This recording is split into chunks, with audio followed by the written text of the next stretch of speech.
This is what's called a deep groove radial ball bearing. It has steel balls that move inside tracks called raceways. The raceways are carved into a set of heavy-duty steel rings. The balls are made of the same type of steel. They first prepare to shape the rings to the right thickness.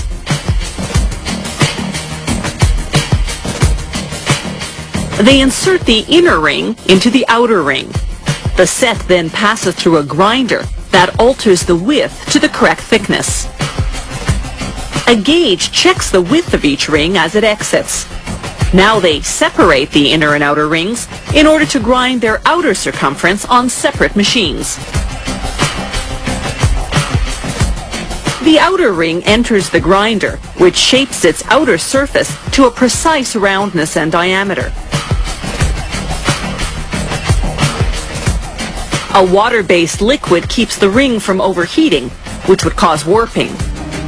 The ring exits the grinder through a gauge that checks the diameter.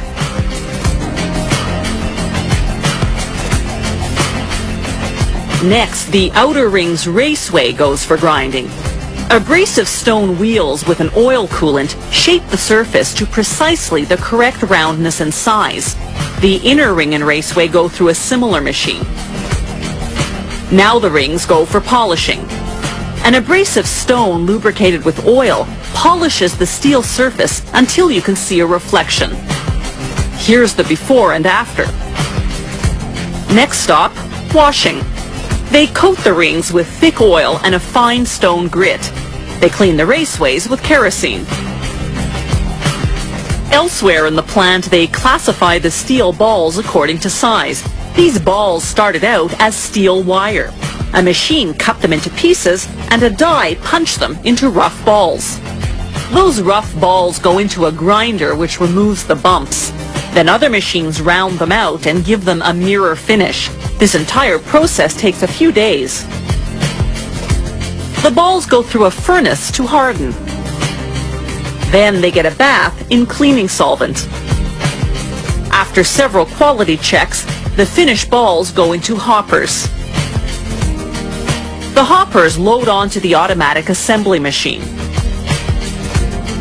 The ball feeder sends balls down through tubes to a ball pusher that feeds the correct quantity of balls into the raceways of the now reassembled inner and outer rings. A ball divider positions the balls evenly around the raceways.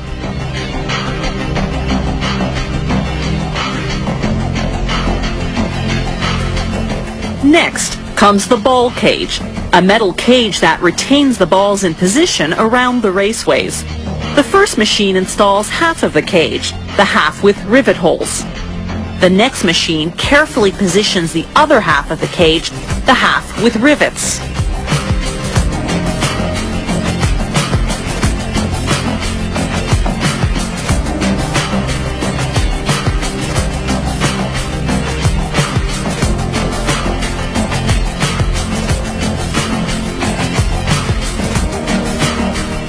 The machine test spins the bearing, then rivets the two halves of the ball cage together.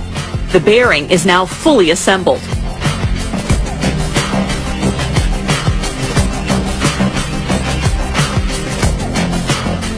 Now it goes into a solvent bath, then for a series of automated quality control tests. This noise vibration tester makes sure the ball bearing operates quietly. Some types of bearings are lubricated with grease. A machine squirts grease evenly into the bearing's raceways, then inserts a rubber seal to contain the grease.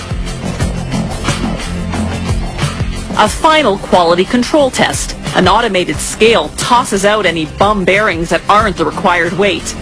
The good ones move on to the laser, which marks them with information such as the part number and the trademark.